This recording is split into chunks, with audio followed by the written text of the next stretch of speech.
We will bring it straight to you. Now, this weekend could be a turning point for Hong Kong's future as China's parliamentary body meets for 3 days. It's highly likely they'll pass Beijing's new security law for Hong Kong. It will criminalise any attempt to break away from China as secession, the undermining of China's central government as subversion, terrorism and collusion with foreign or external forces. Beijing has consistently said the new law is necessary to curb the violence seen in some of the protests over the last year. Earlier, I spoke to Wilson Luang, a barrister and member of the pro-democracy Hong Kong Progressive Lawyers Group. I asked him for his thoughts on that reasoning from Beijing. It's really a red herring. Firstly, the protests last year, they did have some violence, but overwhelmingly they were peaceful. But perhaps more importantly is the fact that we already have many laws in Hong Kong to prevent violence. And in fact, the laws themselves have already been criticized for being too harsh. So there's a number of colonial-era public order offenses. There's rioting offenses, arson offenses, and even a terrorism ordinance. So any suggestion that we need even further offenses in order to deal with basically street violence is really a red herring being put up by the Beijing authorities.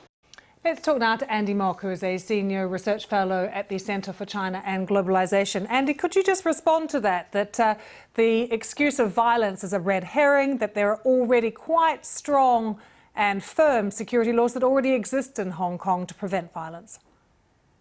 Well, I think that might be true, that there are laws that exist to deal with these local disturbances, but I think the key issue here is really one of national security.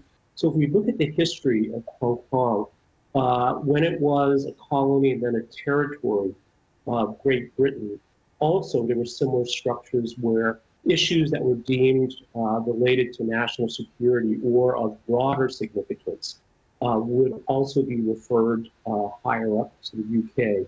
So I think it's important to point out that this really is not about protests, it's not even about local violence, but it really is a national security issue. Will it not prevent people from peacefully protesting, though? I think there's a lot of concern amongst some sectors of society in Hong Kong. One, because it's not so clear what the exact details of the law are, and I think that will be clarified fairly soon. The other is how the law will actually be administered and enforced. So these are two very important questions, and I think there are justifiably concerns about this amongst the people of Hong Kong. But I think, again, let's wait and see. I think that since 1997, things have gone very well for Hong Kong from the handover. Let's not forget, before 1997, there was a lot of concern as well that things could go very badly. There would be soldiers in the street, all kinds of really kind of nightmare scenarios, and they never materialized. But China says this security law has unanimous support, and yet a Reuters poll out today says almost 60% of people in Hong Kong don't want it and don't support it. Sure. I'm not sure that any proposed law, any kind of policy or political decision has unanimous support. I think Yes, but 60% against. You would hope that it would be more the other way. Many people in Hong Kong are very concerned about this eroding their freedoms. Sure, absolutely.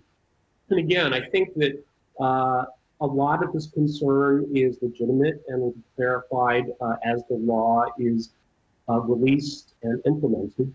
Some of it, I think, is also fomented by overseas foreign interests to cause, I think, unrest and anxiety in Hong Kong. So, Andy, we're still waiting for some of the details of the law because we've only had a framework. What about this potential threat, though, to judicial independence? Is it true that Carrie Lam will be able to pick judges now? That is my understanding. So she will be heading a commission, National Security Commission, and then an important part of that is the selection of national security judges. So this is, I think, a little bit different from the existing system. But again, times change, systems need to evolve, laws need to evolve as well. Yes, so but I think that isn't this a threat to judicial independence in the territory? I would say that this is a change in how a certain part of the judiciary operates. Is it a threat to independence or not? I think we can only tell after the fact. We have to look at how cases are handled. Are they handled independently, but also because this is a political issue, is there the perception of independence as well? So both of these are very, very important. Andy Mok, thank you very much for joining